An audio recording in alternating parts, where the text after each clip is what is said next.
এসেই প্রথমে পটি হয়ে গেছে।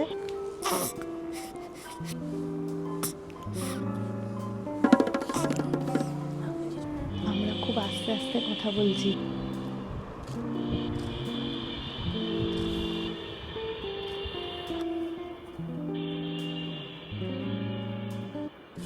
Good afternoon everyone. আজকে আছে আমাদের একটা নিউবর্ন শ্যুট।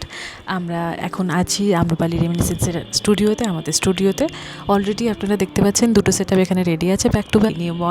নিউবর্নের মমি আর তার প্যারেন্টসরা চলে এসছে আমাদের স্টুডিওতে। আমরা খুব আস্তে আস্তে কথা বলছি, জানি না শোনা যাচ্ছে কি না, বিকজ পিছন দিকে একজনকে ঘুম পাড়ানোর চেষ্টা করা হচ্ছে, আর এইদিকে এই যে পিছন দিকে এখানে এনাকে ঘুম পাড়ানোর চেষ্টা করা হচ্ছে, বাট উনি ঘুমোতে নারাজ। এসেই প্রথমে পটি হয়ে গেছে, তারপর ওনাকে চেঞ্জ করা হবে, এবারে ওনাকে শোয়ানো হবে। এই আমাদের সেট আপ।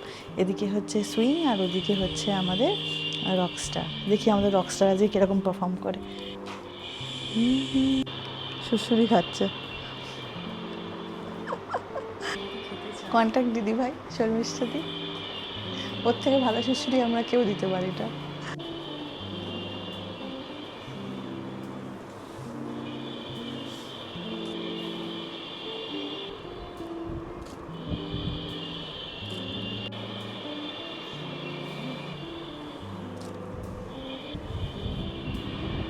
আমাদের সেকেন্ড সেট আপ শুরু হচ্ছে। খেলে রে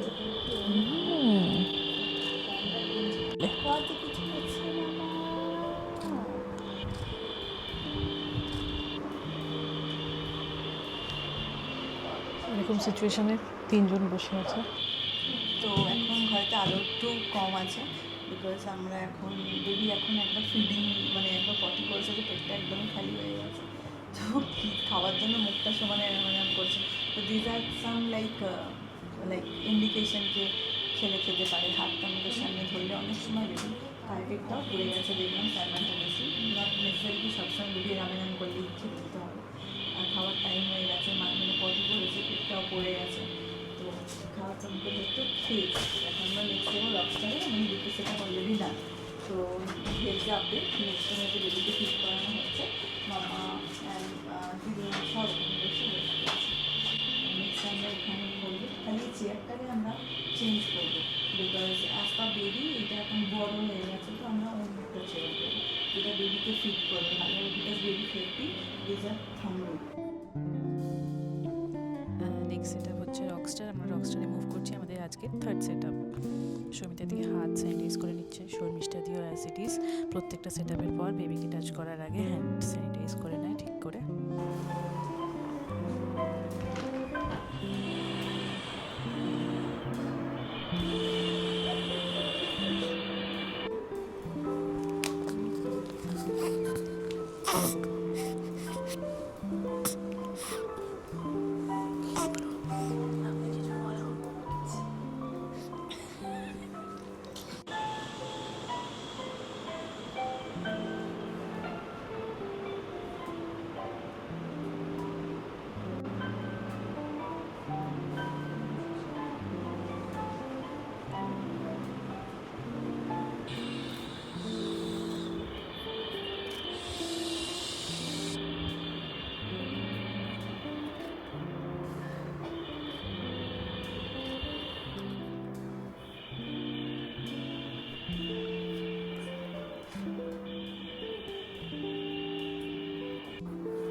দিদি ভাই এনার্জি পাচ্ছিস? আর একটু চপ টপ হবে, চপ আর মুড়ি। হ্যাঁ মাসি তো এইগুলো এখন ঠিকঠাক করছে অ্যারেঞ্জ। তো আজকে শ্যুটটা হয়ে গেছে। আজকে শ্যুটে একটা টুইস্ট ছিল অ্যাকচুয়ালি, এত সকাল থেকে রাশ ছিল যে আমি কিছু করতেই পারিনি ব্লগের। আজকে একটা ফ্যামিলি ফটোশ্যুট ছিল নিউবর্নের যেমন আমাদের থাকে গেলে এই প্যাকেজটা যেটা ওনারা চুজ করেছেন সেখানে 5টা সেট আপ ছিল আর সঙ্গে ফ্যামিলি ফটোশ্যুট ছিল। প্রবলেম হয়েছে যে বেবির যে পাপা আছেন উনি আউট অফ টাউন কর্মসূত্রে, তার আসার কথা ছিল আজ সকালবেলা, কিন্তু due to some work pressure উনি আসতে পারেননি। আর গতকাল রাত্রিবেলা আমাদের ক্লায়েন্ট আমাদেরকে ইনফর্ম করলেন যে উনি আসতে পারবেন না, বাবা আসতে পারবেন না। তো উনি প্রথমে সুইচ করে যাচ্ছিলেন নর্মাল প্যাকেজে। তো হোয়াট আই অফার ডেম কি এক তো মেকআপ আর্টিস্ট বুক করা আছে, আর মেকআপ আর্টিস্ট বুক করা থাকলে কি হয় একটা অ্যাডভান্স আমরা পেমেন্ট করি তবে গিয়ে তার ডেট বুক হয়, আদারওয়াইজ উইদাউট, যেহেতু প্রফেশনাল ওরা যদি মানে নর্মাল নিজেদের জন্য করতে হয় আলাদা ব্যাপার, মানে ইচ্ছা হচ্ছে তাই মেকআপ আর্টিস্ট এরকম তো না, যারা প্রপার একদম প্রফেশনাল মেকআপ আর্টিস্ট, তো তাদের ডেট বুক করতে গেলে ক্লায়েন্টকেও বুক করতে হয়, আমাকেও বুক করতে হয়। যেহেতু আমার থ্রুতে বুকিং হয় তো আমি টাকাটা পে করে রাখি।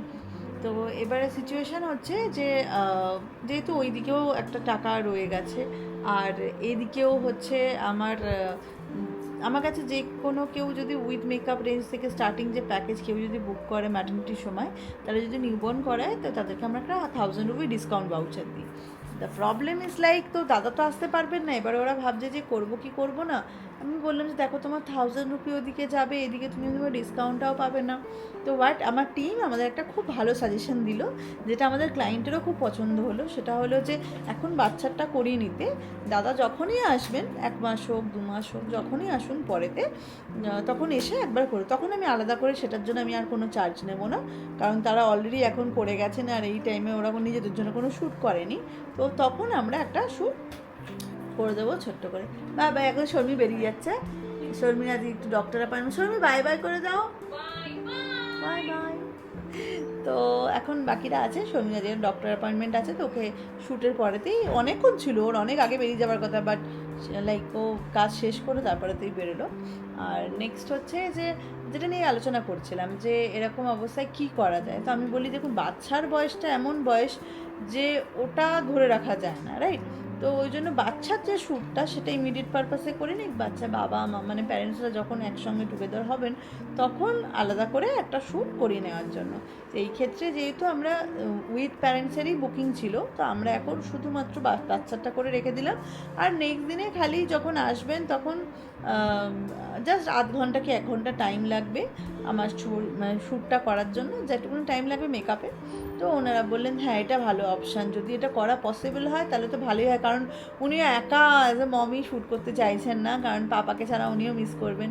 তো এই সব জিনিসগুলো হলো এন্ড অফ দ্য ডে গিয়ে মানে ভীষণ কোঅপারেট করেছেন ক্লায়েন্ট আমাদের সঙ্গে, যেটা আমরা বোঝানোর চেষ্টাও করেছি যে ক্লায়েন্টেরই গুড লাইক যাতে ভালো হয় সেই জন্য। তো সেই জিনিসটা উনি বুঝতে পেরেছেন যে হ্যাঁ, যে এখন এই মুহূর্তে যদি ক্যান্সেল করেন ওনার 2000 টাকা এমনি নষ্ট হবে। কারণ হচ্ছে একদিকে হচ্ছে একটা ওই গিফট ভাউচারটা পেলেন না যদি বেসিকে সুইচ করে যান, সে বেসিকে যেহেতু আমাদের কোনো গিফট ভাউচার থাকে না। আর নেক্সট হচ্ছে মেকআপের অ্যাড অনের জন্য ওটা অ্যাডভান্স করা ছিল, ওটা তো আমরা অ্যাডভান্সও নন রিফান্ডেবল। তো এই সমস্ত জিনিসগুলো আগে থেকেই ক্ল্যারিফাই করা থাকে, সেজন্য কোনো অসুবিধা হয়নি। আর ওনারও ইচ্ছা ছিল যে ছবিটা তোলার, আর সত্যি যাদের ইচ্ছা থাকে তারা না নিজেদের বোঝার চেষ্টা করেন এবং আমাদের গাইডেন্সগুলো ফলো করেন। আর আমরা কখনো ক্লায়েন্টদেরকে ভুলভাল গাইড করি না, কারণ it's a loss for us. কারণ আজকে আমি ভুল গাইড করব, আগামীকাল যখন তারা রিয়েলাইজ করবে যে আমি ভুল গাইড করেছি বলে, তো আমারই নামটা খারাপ হবে। তো সেই জন্য আমরা চেষ্টা করি বা আমার টিম চেষ্টা করে সবসময় যেটা ঠিক সেদিকে যাওয়ার জন্য। অনেক সময় এরকম ক্ষেত্রে অনেক লসও আমরা মেক করি, বাট দ্যাটস ফাইন। আমরা ভাবি যে ক্লায়েন্টের যেন কোনো রকম লস না হয়, ক্লায়েন্ট যেন হ্যাপি হয়ে তারপর আমার এখান থেকে যায়। তো তার জন্য আমরা যথাসাধ্য চেষ্টা করি, সব সময় হয়ে ওঠে, অনেক সময় হয়ে ওঠে না। তো সব কিছু নিজেদের সাধ্যের বাইরে গিয়ে চেষ্টা করি, বাট আমরা আমাদের 100-এর বেশি দিয়ে আমরা চেষ্টা করি যাতে সবাইকে আমরা হ্যাপি করে বাড়ি পাঠাতে পারি। অনেক সময় তাদের প্যাকেজে যেটা থাকে না, সেই প্যাকেজ বহির্ভূত জিনিসও অনেক সময় 1-2 যতটা আমাদের সামর্থ্যের মধ্যে থাকে সেগুলো আমরা প্রোভাইড করার চেষ্টা করি। তো দিস ইজ দ্য থিং। তো আজকে আমাদের নিউবর্ন শ্যুটটা কেমন লাগলো আপনাদের আমাকে অবশ্যই জানাবেন। অনেক দিন বাদে আমাদের লিটল রুদ্রা বলে থিমটা হয়েছে। লেটস সি আউটপুটগুলো কীরকম আসে, সেটা অন্য একটা ব্লগে শেয়ার করবো। এতদিন ধরে তো আমাদের ফটোশ্যুটগুলো কীরকম হয় ছোটো ছোটো ছোটো ছোটো ছোটো ছোটো বললাম। তো সামনেই আমাদের আবার যেদিনকে শ্যুট থাকবে, আছে কয়েকটা ব্যাক টু ব্যাক শ্যুটস, তো সেগুলো আবার আপনাদের সঙ্গে শেয়ার করব। আর শ্যুটের মাঝখানেও যদি কয়েকটা দিন যদি সময় পাই, আমরা সারাদিনে কীভাবে সময় করি মানে কাটাই, কীভাবে আমরা স্টুডিওতে কাজগুলো করে থাকি, সব সিক্রেটটা আর বলা যায় না, কিছুটা শেয়ার করব। তো দেখতে থাকো, আমাদের সঙ্গে থাকো, আরও দেখা হবে আরও একটা নতুন ব্লগে আমাদের সঙ্গে। ততক্ষণে thank you so much, goodbye, ভালো থেকো, সুস্থ থেকো, অ্যান্ড দেখতে থাকো Amrapali reminiscence. And please do follow us like Facebook, Instagram and YouTube both. আর আমরা খুব তাড়াতাড়ি 30K এর দিকে এগোচ্ছি। তো 25K এর ভিডিওটাতে তোমরা যেমনভাবে ভালোবাসা আমাদেরকে দিয়েছো, হোপফুলি 30K যখন হবে সেরকমভাবেই তোমরা আমাদের পাশে থাকবে, সাপোর্ট করবে। আর thanks to my each and every clients and team member and family members who supported us a lot. So thank you, bottom of my heart, thank you so much. দেখা হচ্ছে অন্য একটা ভিডিওতে। Bye bye.